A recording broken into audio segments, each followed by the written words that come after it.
पुंडलीकवरधारी विठ्ठल श्री ज्ञानदेव तुकाराम पंढरीनाथ भगवान की जय। माऊली ज्ञानेश्वर महाराज की जय। शांती ब्रह्म एकनाथ महाराज की जय। जगद्गुरु तुकाराम महाराज की जय। सद्गुरु जोग महाराज की जय। नमामि सद्गुरुं शान्तं सच्चिदानन्दविग्रहं पूर्णब्रह्म परानन्द मीशमालन्दिवल्लभम्। ॐ नमो ज्ञानेश्वरा करुणाकरा दयाळा। तुमचा अनुग्रह लाधलो पावन झालो चराचरी। मी कळा कुसरी काहीच नेने बोलतो वचने अतिभाविका। तुमचा अनुग्रह लाधलो पावन झालो चराचरी। एका जनार्दनी तुमचा दास त्याची आस पुरवावी। तुमचा अनुग्रह लाधलो पावन झालो चराचरी। जैसा कवळोनिया पारधी घातेची संधी आणि मृगाते बुद्धी साधावया। तिसऱ्या अध्यायामध्ये भगवान अर्जुनाला उपदेश करत आहे आणि अर्जुनाला सांगत असताना भगवान सांगत आहेत की हे अर्जुना, इंद्रियसेंद्रियस्यार्थे रागवद्वेषो व्यवस्थितो तयोर्न वशमागच्छेत तौ ह्यस्य परिपंथिनौ। अर्जुना, प्रत्येक इंद्रिय आणि त्या इंद्रियांचे जे विषय आहे तर ते विषयामध्ये राग आणि द्वेष भरलेले आहे, तर त्यांच्या ठिकाणी तू प्रेम उत्पन्न होऊ देऊ नको, त्यांच्या स्वाधीन जाऊ नको। जैसा कवळोनिया पारधी घातेची ये संधी आणि मृगाते बुद्धी साधावया। दृष्टांत देतात की हे अर्जुना, ज्याप्रमाणे पारधी हरणाची शिकार करतो। हरणाची शिकार कशी करतो पारधी? तर हरणाला गायन आवडत असतं। हरणाला काय आवडतं? गायन आवडतं। गायन जर केलं तर हरण काय होतं? भुलून जातं। मग पारधी काय करतो? जाळं लावतो हरणाला धरण्यासाठी आणि जाळ्याच्या पलीकडं कुठंतरी आड बसून काय करतो? तो गायन करतो, पुंगी वाजवतो। मग हरण त्या ठिकाणी येतं, ते हरणाला ते गायन ऐकल्यानंतर काय होतं?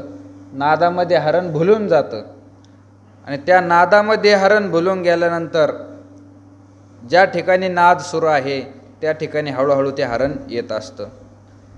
जैसा पारधी, ज्याप्रमाणे पारधी काय करतो? घातेची या संधी, हरणाचा घात करावा अशी संधी साधून त्या मृगाला म्हणजे हरणाला बुद्धिपूर्वक साधावया आणि बुद्धिपूर्वक काय करतो? मारण्यासाठी त्या ठिकाणी घेऊन येतो आणि त्या हरणाला जाळ्यामध्ये अडकवतो। येथ तैशीची परी आहे मनोनी संग हा तुझ नोहे। पार्था दोन्ही काम क्रोध हे घातक जाणे। अर्जुना, या ठिकाणी तसंच आहे। म्हणून संग हा तुझ नोहे, तू या विषयाची संगती करू नको। पार्था, हे दोन्ही काम क्रोध घातक जाणे। काम आणि क्रोध हे दोन्ही पण काय आहे? घातक आहे, मनुष्याचा घात करणारे आहे। मनोने आश्रयोची न करावा, मनेही आठव न धरावा।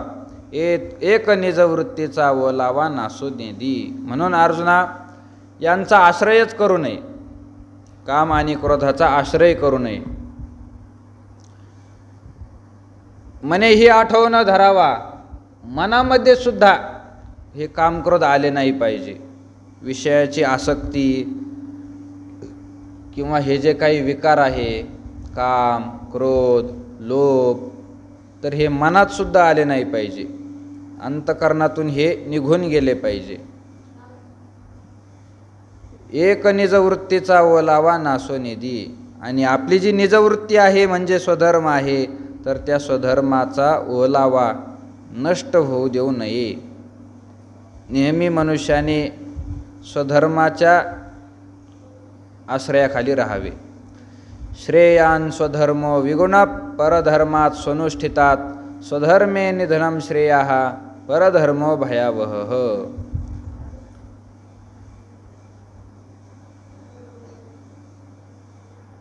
स्वनुष्ठितात परधर्मात, अनुष्ठान करण्याला सोप्या असलेल्या दुसऱ्याच्या धर्मापेक्षा. विगुणः स्वधर्मः श्रेयान, आचरण करण्याला कठीण असणारा आपला जो स्वधर्म आहे तो स्वधर्म श्रेष्ठ आहे. कारण स्वधर्मे निधनम श्रेयाः, स्वधर्माचं आचरण करत असताना एखादा मनुष्य मेला तरी ते काय आहे, कल्याणकारक आहे. परंतु परधर्मो भयावहः, दुसऱ्याचा धर्म काय आहे, भीती दाखवणारा आहे, नरकाला नेणार आहे. अगा स्वधर्म हा आपुला जरी का कठीण झाला तरी हाची अनुष्ठीला भला देखे. ज्ञानोबा म्हणतात आपुला हा स्वधर्म, आपला जो स्वधर्म असतो जरी का कठीण झाला, आपला स्वधर्म जरी कठीण झाला, स्वधर्माचं आचरण करणं हे सोपं नसतं, कठीणच असतं. कोणाचाही स्वधर्म असो, प्रत्येकाचा स्वधर्म त्याच्यासाठी कठीण असतो. विद्यार्थी असेल तर अभ्यास करणं त्याचा काय आहे, स्वधर्म आहे. शेतकरी असेल तर शेती करणं त्याचा काय आहे, स्वधर्म आहे. व्यापारी असेल तर व्यापार करणं त्याचा स्वधर्म आहे. स्त्री असेल तर पतीची सेवा करणं हा तिचा काय आहे, स्वधर्म आहे. असे आपापले स्वधर्म, पण आचरण करण्यासाठी ते काय असतात, कठीणच असतात, एवढं सोपं नाही. पण ज्ञानोबा म्हणतात जरी का कठीण झाला, आपला स्वधर्म कठीण जरी असला तरी हाची अनुष्ठीला भला देखे, तरी त्याचा अनुष्ठान करणं हेच आपल्यासाठी काय आहे, चांगलं आहे. चांगलं, दुसऱ्याचा धर्म चांगला नाही. येर आचारू जो परावा तो देखता कीर बरवा परी आचरतेने आचरावा आपुलाची. ज्ञानोबा म्हणतात दुसऱ्याचा जो धर्म आहे, दुसऱ्याचं जे आचरण आहे, तर देखता कीर बरवा, ते पाहिलं तर चांगलं वाटतं दुसऱ्याचं आचरण करणं. आता एखादा शेतकरी आहे, त्याला कष्ट करायचं आणि कष्ट करून काय करतो, ते शेतीमध्ये ते पीक येतं, मग ते पिकापासून त्याला पैसे मिळतात. त्याच्यासाठी फार कष्ट करावे लागतात आणि चोरालाही पैसे मिळतात. चोराला शेतकऱ्यापेक्षा कितीतरी पटीने चोराला पैसे मिळतात की नाही. शेतकऱ्याला वर्षभर कष्ट करावे लागतात, मग त्याला कुठेतरी पैसा मिळतो. पण चोराला एका रात्रीमध्ये तो कितीतरी सोनं चोरून नेतो, कितीतरी पैसा गोळा करतो. त्याच्यामध्ये एवढे कष्ट आहे का? कष्ट नाही. शेती करण्यामध्ये कष्ट आहे, चोरी करण्यामध्ये एवढे कष्ट नाही. एका दिवसात त्याला पैसा मिळतो, म्हणून सगळ्यांनी चोऱ्याच करायच्या का? नाही, चोरी करणं चांगलं नाही. तेच म्हणतात ज्ञानोबा आहे, आपला जो स्वधर्म आहे कठीण जरी असला तरीसुद्धा आपल्यासाठी तोच अनुष्ठान करण्याला योग्य आहे. आणि दुसऱ्याचा जो धर्म आहे तो चांगला जरी असला तरी त्याचं आचरण करू नये. चांगला जरी असला तरी त्याचं आचरण करू नये. आचरतेने आचरावा आपुलाची, प्रत्येकाने आपापला धर्म ओळखावा आणि त्याचं आचरण करावं. सांगे शूद्रा घरी आगवी पक्वान्ने आहाती बरवी ती द्विजय केवी शेवावी. जरी दुर्बळ झाला, दृष्टांत देतात ज्ञानोबा राय, सांग अर्जुना, एखादा शूद्र मनुष्य आहे, खालच्या जातीतला आहे आणि त्याच्या घरी सगळ्या प्रकारचे पक्वान्न तयार केलेलं आहे. शूद्राच्या घरी म्हणजे खालच्या जातीतल्या माणसाच्या घरी सगळे पक्वान्न तयार केले. जिलेबी तयार केली त्यांनी, बासुंदी केली, लाडू केले, चिवडा केला दिवाळीचा, सगळे पक्वान्न तयार केले. कोणी? शूद्राने. ती द्विजय केवी शेवावी, दुर्बळ झाला. पण ते केलेले पक्वान्न ब्राह्मण खाईल का? खाऊच शकत नाही. जरी दुर्बळ झाला, एखादा ब्राह्मण कितीही भिकारी झाला किंवा त्याला कितीही भूक लागली तर दुर्बळ जरी झाला तरी तो ब्राह्मण काय करू शकत नाही, ते अन्न खाऊ शकत नाही. कारण ते कोणाच्या घरचं आहे, शूद्राच्या घरचं आहे. ब्राह्मणाला शूद्राच्या घरचं अन्न चालत नाही. आपल्या घरी जर आपण अन्न केलं तर ब्राह्मण खातात का, नाही खात. त्यांना कोरडा शिधा द्यावा लागतो. शास्त्र सांगतं ब्राह्मणाला कोरडं अन्न द्यायचं, मग ते त्यांचा स्वयंपाक करून खातात. म्हणून दुर्बळ जरी झाला ब्राह्मण तरी तो ब्राह्मण त्या शूद्राच्या घरचं अन्न खाऊ शकत नाही. हे अनुचित कैशेनी कीजे, अग्राह्य केवी इच्छिजे, अथवा इच्छिलेही पाविजे विचारी पा. हे अर्जुना, अनुचित कैशे कीजे, जे आपल्यासाठी करणं योग्य नाही ते कसं काय करावं माणसाने. चोऱ्या करणं चांगलं आहे का, नाही, करू नये. दारू पिणं चांगलं आहे का, नाही, मग दारू पिऊ नये. त्यानंतर कोंबड्या खाणं चांगलं आहे का, नाही, कोंबड्या खाणं चांगलं नाही, खाऊ नये. हे असे जे घटक आहे हे अनुचित आहे. अनुचित म्हणजे योग्य नाही, त्याचं आचरण करू नये. कैशेनी कीजे, अग्राह्य केवी इच्छिजे, जे घेण्यासाठी योग्य नाही त्याची इच्छा कशी करावी, करू नये. घेण्यासाठी जे योग्य नाही त्याची इच्छा करू नये.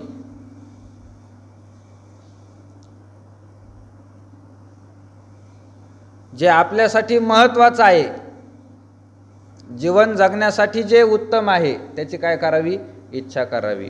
माणसं कशाची इच्छा करतात, इच्छेच्या मागं जास्त माणसं जातात. इच्छा वेगळी असते आणि गरज वेगळी असते. आपल्याला सगळ्याच गोष्टीची गरज असते असं नाही. काही गोष्टीची गरज असते, काही गोष्टीची गरज नसते. पण माणसाला कोणत्याही गोष्टीची इच्छा होती. ज्याची गरज नाही त्याची सुद्धा इच्छा होते.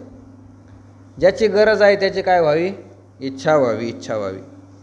टी व्ही पाहण्याची गरज आहे का इच्छा आहे, टी व्ही पाहण्याची गरज आहे का इच्छा आहे, इच्छाच आहे, ती आपली गरज नाही. असं कुठं आहे का जे टी व्ही पाहणार नाही ते मरूनच पडतात, असं काही नाही. टी व्ही पाहण्याची इच्छा आहे, ती आपल्याला गरज नाही. त्याच्या वाचून मनुष्य जगू शकत नाही असं नाही. याच्या टी व्ही नव्हते त्याच्या अगोदर मनुष्य काय मरतच होते का. टी व्ही पाहण्याची काय आहे, इच्छा आहे, गरज नाही ती. त्याच्याशिवाय मनुष्य जगू शकतो. चहा पिण्याची इच्छा आहे का गरज आहे, चहा पिण्याची इच्छा आहे, गरज आहे असं नाही. चहा नाही पिलं तर मरून जातं का, नाही, ती गरज नाही, इच्छा आहे माणसाला, इच्छा. त्याच्यासाठी किती खर्च आहे, किती खर्च आहे, विनाकारण खर्च आहे. चहा पिलं नाही तरीसुद्धा मनुष्य जगू शकतो, पण तरी माणसं चहा पिल्याशिवाय राहतच नाही, राहतच नाही. दिवस उगला का चहा, संध्याकाळ झाली का चहा, दुपारी पण चहा, कोणी पाहुणा आला तरी चहा, आपण दुसऱ्याच्या घरी पाहुणा म्हणून गेलो तरी चहा. चहाच्या मागं लागतात लोक. चहा पिण्यासाठी उतावीळ आहे. चहासाठी थोडा खर्च लागतो का, नाही, थोडा खर्च नाही लागत चहासाठी. त्याला साखर आणायची, पत्ती आणायची. नुसता चहाचाच जरी हिशोब केला वर्षभरात किती पैसे होतील.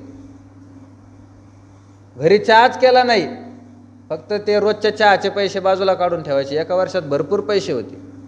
पण माणसं चहा पिल्याशिवाय राहत नाही. तंबाखू खाण्याची इच्छा आहे का गरज आहे, ती सुद्धा इच्छाच आहे. तंबाखू खाल्ल्याशिवाय काय जगता येत नाही का. तंबाखू खाण्याची गरज नाही, पण माणसाला त्याची काय असते, इच्छा असते. त्याच्यासाठी भरपूर पैसे खर्च करतात लोक, भरपूर पैसे खर्च करतात. म्हणून माणसाने गरजेला प्राधान्य द्यावं, इच्छेला प्राधान्य देऊ नये. माणसाच्या मनात कशाची इच्छा येते, पण आपल्याला त्याची गरज आहे का ते पाहावं, गरज आहे का ते पाहावं. एक शेतकरी होता आणि बाहेर जाण्यासाठी निघाला शेतकरी माणूस, आणि त्याचं लहान पोरगं होतं, बारीक. नुकतंच त्याला चालता येत होतं, बोलता येत होतं, लहान एकुलतं एक पोरगं. आणि त्याला घेऊन निघाला. मग तालुक्याला गेला आणि तालुक्याला जाऊन मग बाजार करायचं, हे करायचं, ते करायचं, काय काम करायचं ते सगळे काम त्यांनी केले. आणि मग बाजारात मग ते बारीक पोराला विचारतं, तुला काय घ्यायचं. मग त्यांनी सांगितलं, मला शेव लागते, जिलेबी लागते, काय लागेल ते घेतलं त्यांनी.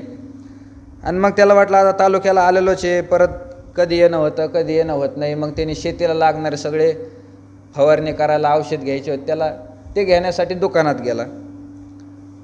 आता शेतीचे फवारणी करण्याच्या औषधाची दुकानं स्वतंत्रच असते, त्याच्यामध्ये सगळे तेच औषध राहते. मकावर मारायचं, कापसावर मारायचं वेगळं, ऊसावर मारायचं वेगळं, गवत जळण्यासाठी वेगळं, अनेक प्रकारचे औषध त्या दुकानामध्ये असतात. गेला दुकानामध्ये, ते लेकरू कडेवर घेतलेलं होतं, त्याला काय घ्यायचं ते घेतलं आणि त्या पोराने एका बाटलीकडं बोट केलं. पप्पा मला ती बाटली प्यायची, मला ती बाटली काय करायची, प्यायची. देईल का माणूस, घेऊन देईल का? कोणीही जरी असला, एकुलतं एक पोरग जरी असलं, कितीही लाडाचं जरी असलं, पण माणूस त्याला ती बाटली घेऊन देऊ शकत नाही. कारण ती कशाची आहे, विषाचीच आहे, विषाची. त्याच्यासाठी ते पिलं तर ते बालक काय होईल, मरून जाईल. त्याला इच्छा झाली नाही का, इच्छा झाली त्याला, पण आपण त्याच्या इच्छेचा विचार करतो का गरजेचा विचार करतो? गरजेचा विचार करतो. त्याच्या इच्छेचा काय करत नाही, विचार करत नाही. इच्छा त्याला कशाची होईल, पण त्याला गरज आहे का हे पाहू. म्हणून माणसाने अग्राह्य केवी इच्छे जे आपल्यासाठी घेण्यासाठी योग्य नाही त्याची इच्छा करू नये. तसेच विषय आहे, हे विषय आपल्यासाठी योग्य नाही. आणि परधर्म, दुसऱ्याचा धर्म चांगला नाही, आपल्या धर्मामध्येच मनुष्याने राहावं, आपल्या धर्माचं आचरण करावं. अथवा इच्छिलेही पाविजे विचारी पा, किंवा इच्छा जरी केली तरी त्याचं प्राप्ती करून घ्यायला पाहिजे का अर्जुना, याचा तू विचार कर. तरी लोकांची धवळारे देखोन्या मनोहरे, असती आपुली तनारे मोडावी केवी. अर्जुना, लोकांची धवळारे देखोन्या मनोहरे, असती आपुली तनारे मोडावे केवी. आता गावामध्ये अनेक प्रकारचे लोक राहतात. गावात, प्रत्येकाच्या गावात आहे, काही लोक श्रीमंत असतात, काही लोक काय असतात, गरीब असतात. श्रीमंत आहे, गरीब आहे. काही लोकांना प्रश्न आहे काय काय खावं, त्यांच्या घरी खायलाच एवढं मोठं असतं की काय खावं हे त्यांना समजत नाही. आणि काही असेही लोक राहतात की त्यांना खायलाही मिळत नाही, दिवसभर काम करावं लागतं, तेव्हा संध्याकाळची काय होती, त्यांची सोय होती. असेही लोक गावात असतात. मग आपल्या आपल्या श्रीमंतीनुसार आपले काय असतात, घरं असतात. काही लोकांचे बंगले असतात, 2-2, 3-3 ताळाचे बंगले, लाखो कोटी रुपये खर्च केलेले असतात. मोठे घरं असतात, दिसायला आकर्षक असतात, रंग दिलेले असतात, मनोहर दिसतात.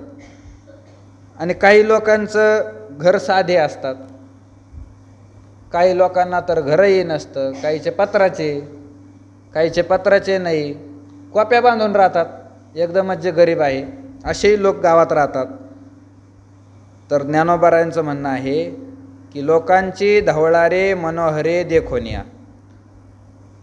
त्या गरिबाने काय केलं, कोपीमध्ये राहणारा, झोपडी करून राहणारा गावामध्ये, आणि ते गावात गेल्यानंतर त्याने बंगला पाहिला. काय सुंदर बंगला दिसतोय, 3 ताळाचा बंगला आहे, चांगला रंग दिलेला आहे, दिसायला काय आहे, सुंदर आहे. बंगला पाहिल्यानंतर त्याच्या मनामध्ये काय झालं, आकर्षण झालं. त्याला वाटलं आपण सुद्धा असा बंगला बांधायला पाहिजे, आपण काय केलं पाहिजे, असाच बंगला बांधायला पाहिजे. पण बंगला बांधायला अगोदर काय लागेल, जागा लागेल. आपल्याकडं जागा, आपली झोपडीची जागा आहे, दुसरी जागा नाही, तेवढ्याच जागेवर आपल्याला बंगला बांधावा लागेल. म्हणून ताना गेला घरी आणि सगळी झोपडी मोडून टाकली. सगळी झोपडी काय केली, मोडून टाकली.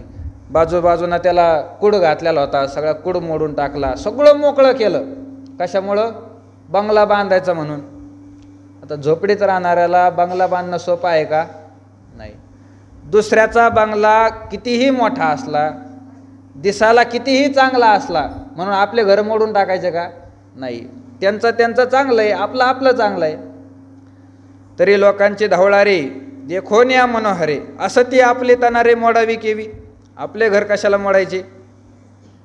हे असो वनिता आपुली, कुरूप जरी झाली तरी भोगिता तेची भली जिया परी. तिसरा दृष्टांत देतात, अर्जुना हे असो, इथपर्यंत राहू दे. आपुली वनिता कुरूप जरी झाली तरी जियापरी भोगिता तेची भली.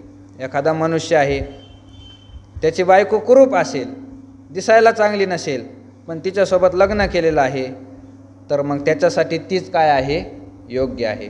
दुसऱ्याच्या स्त्रीकडे त्याने पाहू नये.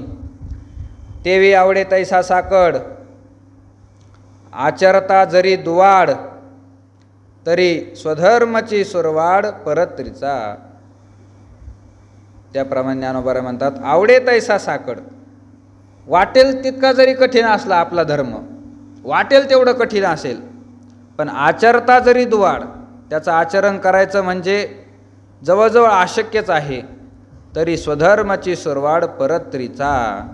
म्हणून स्वधर्मच हा काय आहे, परलोकासाठी सुखकर आहे. आपला स्वधर्म परलोकासाठी काय आहे, सुखकर आहे. स्वधर्माचं आचरण केल्यानंतर परलोकामध्ये मनुष्याला सुख मिळत असतं, उत्तम लोकाची गती आपल्याला प्राप्त होते. हागा साखर आणि दूध हे गौले कीर प्रसिद्ध, परिकृमी दोषी विरुद्ध घेपे केवी. दृष्टांत देतात, साखर आणि दूध आहे हे गौले कीर प्रसिद्ध, हे गोडीसाठी काय आहे, प्रसिद्ध आहे. साखर गोड आहे की नाही, साखर गोड असते, आणि दूधसुद्धा काय असतं, गोड असतं. ज्ञानोबा म्हणतात, पाहे पा दूध पवित्र आणि गोड, पाशी त्वचेची या पदरा आड, ते अव्हेरुनी गोचीड अशुद्ध काय नसिविती. दूध पवित्र आणि गोड. दूध कसं असतं, गोड असतं. म्हणजे शुद्ध गावरान गाईचं असेल तर ते गोड आहे, दुसऱ्या गाईचं दूध गोड नसतं. गावरान गाईचं दूध काय असतं, गोड असतं. म्हणून साखरही गोड आहे आणि दूधही गोड आहे, खाण्यासाठी ते प्रसिद्ध आहे. परिकृमी दोषी विरुद्ध घेपे केवी. पण एखाद्या मनुष्याला काय झालं, कृमी झाले पोटामध्ये, जंत झाले, एखाद्याच्या पोटामध्ये काय झाले, जंत झाले, त्याने साखर खावी का, नाही. त्याला साखर कितीही आवडत असेल, जरी त्याला शुगर नसेल, घरामध्ये कितीही साखर असेल, पण पोटात जंत झाले ना, त्याने साखर खाऊ नये किंवा त्याने दूध पिऊ नये. कृमी दोषी विरुद्ध घेपे केवी. ऐशेनी हे जरी शेविजेल, तरी ते आडुकीची उरेल, जे ते परिणामी पथ्य नव्हेल धनुर्धरा. म्हणून हे अर्जुना, असं एखाद्याच्या पोटामध्ये जंत झाले, तरीसुद्धा त्याने दूध पिलं, तरीसुद्धा त्याने काय केलं, साखर खाल्ली, तर त्या ठिकाणी त्याची फक्त इच्छाच उरणार आहे, दुःख त्याला भोगावं लागेल.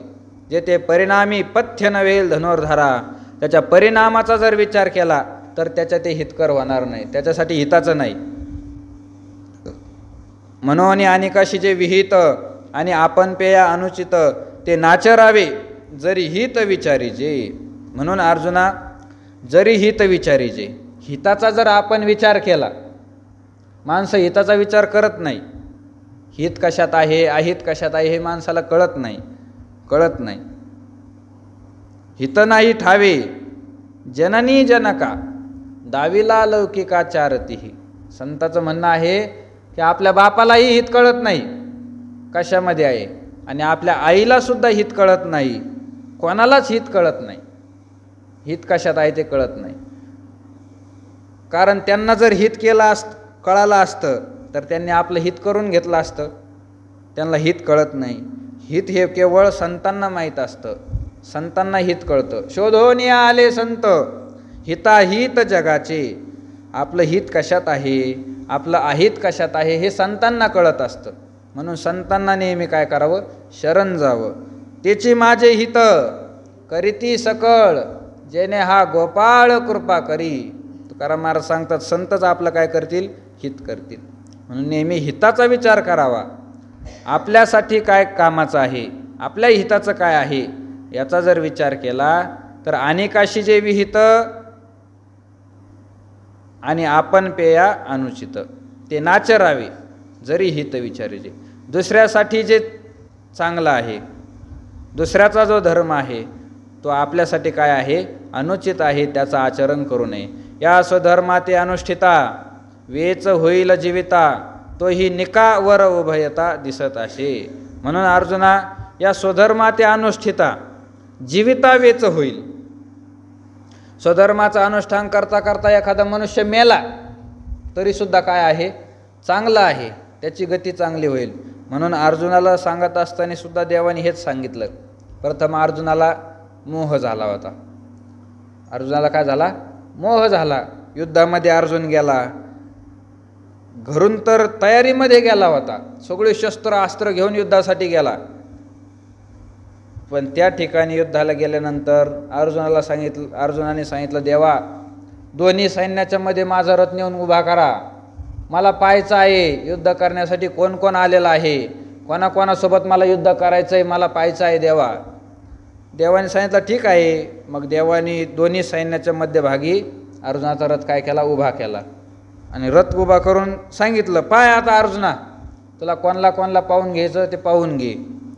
मग अर्जुनाने त्या ठिकाणी पाहायला सुरुवात केली तर समोरच दिसलंय भीष्मद्रो न प्रमुखतस, भीष्माचार्य दिसले अर्जुनाला.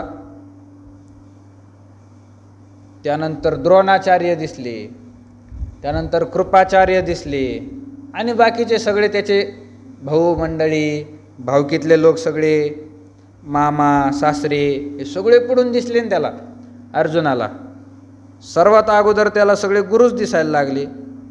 आता कोणताही मनुष्य गुरुला कोणी मारतं का? नाही मारत. अर्जुनाने म्हटलेलं आहे, गुरुना हत्वा हि महानुभावान श्रेयो भोक्तुम भैक्ष्यमपि हलोके हत्वार्थ कामस्तु गुरुनी हैव भुंजीय भोगान रुधिर प्रदिग्धान. हे असो येथवर भिक्षा मागता भली.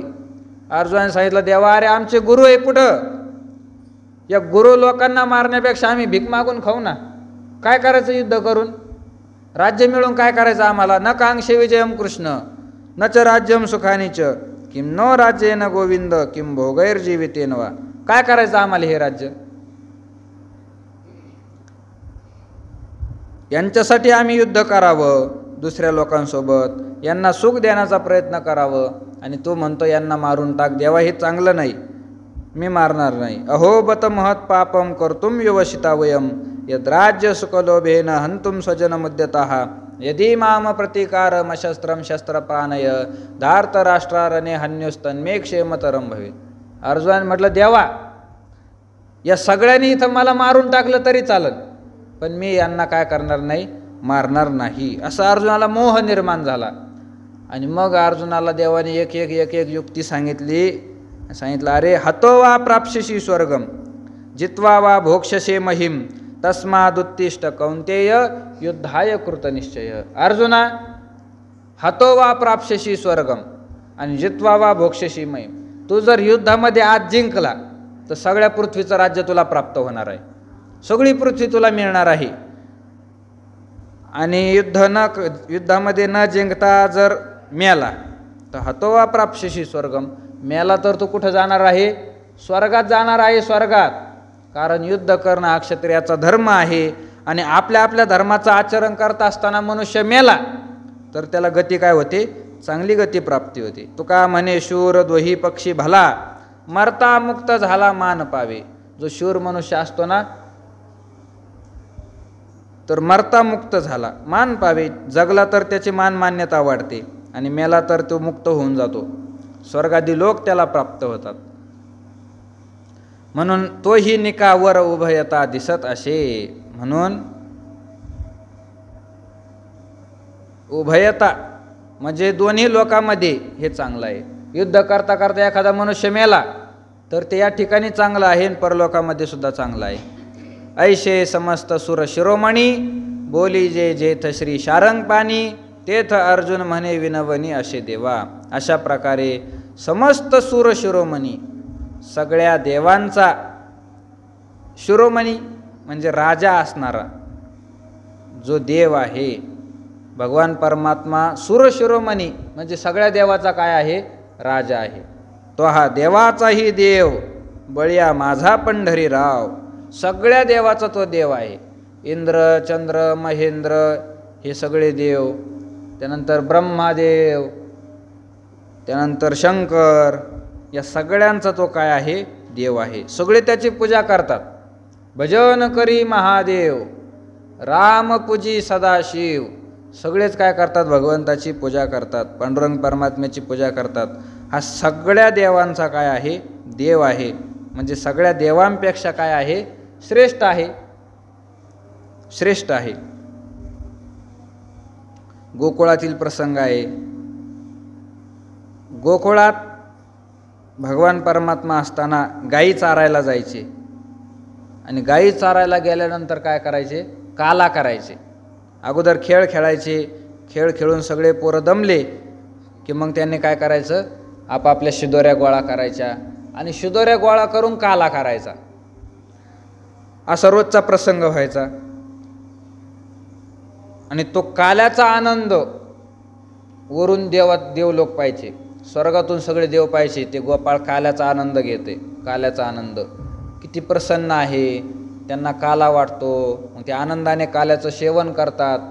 हे वरून स्वर्गातले देव पाहिजे. स्वर्गातल्या देवाला काला खायची काय झाली? इच्छा झाली. काला खाण्याची इच्छा झाली. त्यांना वाटलं या काल्यामध्ये असं आहेच काय, तर त्यांना काला खाण्याची इच्छा झाली स्वर्गातल्या देवाला. मग निघाले काला खाण्यासाठी. पण आता यांना काला देणार कोण?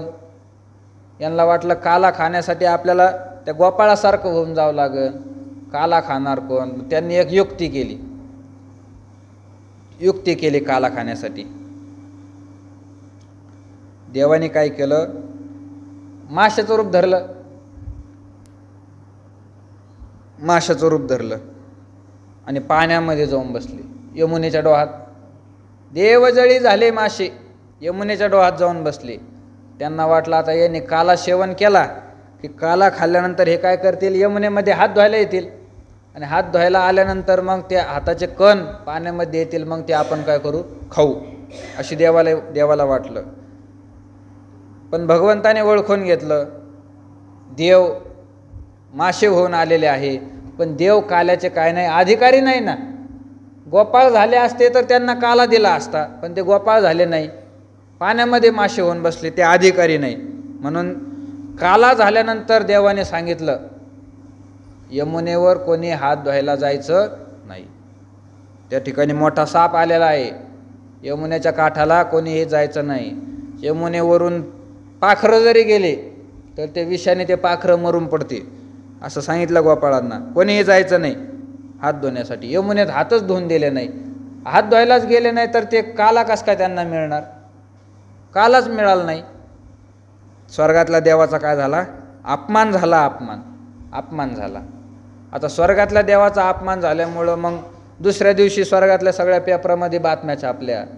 स्वर्गातील देवाचा पृथ्वीवर अपमान, स्वर्गातील देवाचा पृथ्वीवर अपमान. आता स्वर्गातल्या देवाचा अपमान झाल्यानंतर ब्रह्मदेवाने वाचलं पेपरमध्ये. ब्रह्मदेवाचं डोकं फिरलं.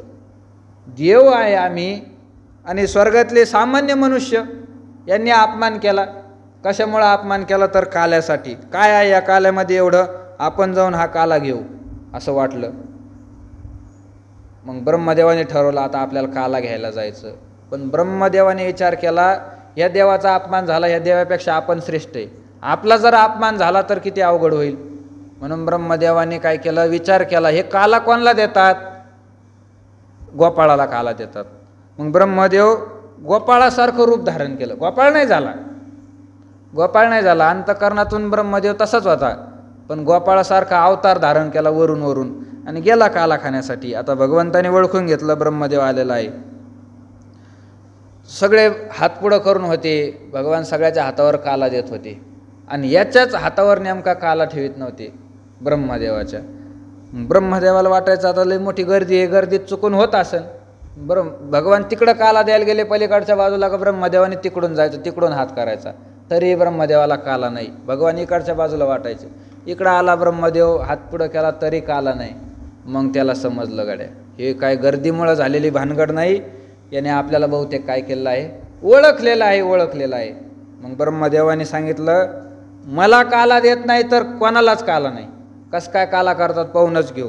ब्रह्मदेव थोडा बाजूला गेला आणि बाजूला गेल्यानंतर ते सगळे वासरं, सगळ्या गायी आणि सगळे गोपाळ सगळेच ब्रह्मदेवाने गायब केले. थेट कुठं नेले? त्याच्या लोकामध्ये, ब्रह्मलोकामध्ये नेऊन घातले. सत्यलोकात सगळे गोपाळ गायी वासरं सगळे नेले. भगवान परमात्मा एकटाच राहिला. आता एकटा कोणासोबत काला करणार? कोणाची शिदोरी मिसळणार? कोणाला काला देणार? भगवंताने सगळं ओळखून घेतलं. आपल्या भक्ताला याने गायब केलं. आता हे ब्रह्मदेवाने तिथं ठेवले ब्रह्मलोकामध्ये आणि मग ब्रह्मदेव खाली निघाला मजा पाहण्याकरता. आता एकटा कसा रडत बसला असेल, कसा रडत असेल एकटा.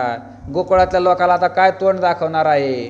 तुझ्यासोबत सगळे गोपाळ आले होते, कुठं सोडले लोक विचारतील. मग त्याची फजिती पाहण्यासाठी ब्रह्मदेव खाली आला. ब्रह्मदेव खाली आला तर परत काला सुरू, जसा तसा काला सुरू. सगळे गाई वासरं आहे, सगळे गोपाळ तसेच आहे, तसाच काला सुरू. ब्रह्मदेवाला वाटलं याला सुद्धा काहीतरी विद्या येत असेल. आपण एका मार्गाने खाली आलो आणि दुसऱ्या मार्गाने घेऊन आला असेल. परत ब्रह्मदेव वर पाहिला तर वर जाऊन पाहिलं तर ते तसेच पडलेले तिथं. परत खाली आला, खाली काला दिसतो. परत वर गेला, तिथं तसेच पडलेले. त्याला वाटलं काय झालं काय माहीत चमत्कार. त्याला काहीच सुधारणा, कारण त्याला माहीत होतं उत्पत्तीचं खातं त्याच्याकडेच आहे, सगळ्या लोकांना उत्पन्न करणं त्याच्याकडेच आहे. मग त्याला माहीत होतं आपण एका साच्यामधून एकच बाहेर काढतो. सारखे माणसं तयारच करीत नाही आपण. मग तिथंही तेच गोपाळ, इथंही हेच गोपाळ, हे आले कुठून. सगळ्याची निर्मिती तर मीच करतो. त्याचं डोकंच काम करेना. मग तो विष्णूला शरण गेला, भगवान परमात्म्याला शरण गेला.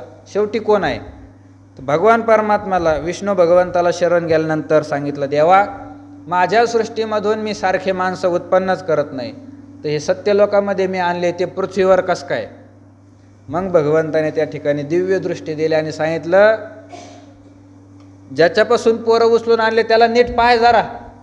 भगवंताने त्याला दृष्टी दिली आणि मग कृष्णाकडे पाहिल्यानंतर त्याला चतुर्भुज मूर्ती दिसली. शंख, चक्र, गदा, कमळाचं फूल. आणि मग त्याने ओळखून घेतलं की आपण ज्याच्यासोबत छळ केला, ज्याच्यापासून गाई वासरं सगळे उचलून आणले, हा कोण आहे, आपलाच बाप आहे. मग त्याला ओळखलं आणि ब्रह्मदेव शरण गेले. समस्त सुर शिरोमणी, सगळ्या देवांचा हा काय आहे, राजा आहे. म्हणजे ब्रह्मदेव जरी झाला तरी ब्रह्मदेवाचा सुद्धा मालक कोण आहे, हा भगवान परमात्मा आहे. बोले जे तश्री शारंगपाणी, तर तो श्री शारंगपाणी आहे.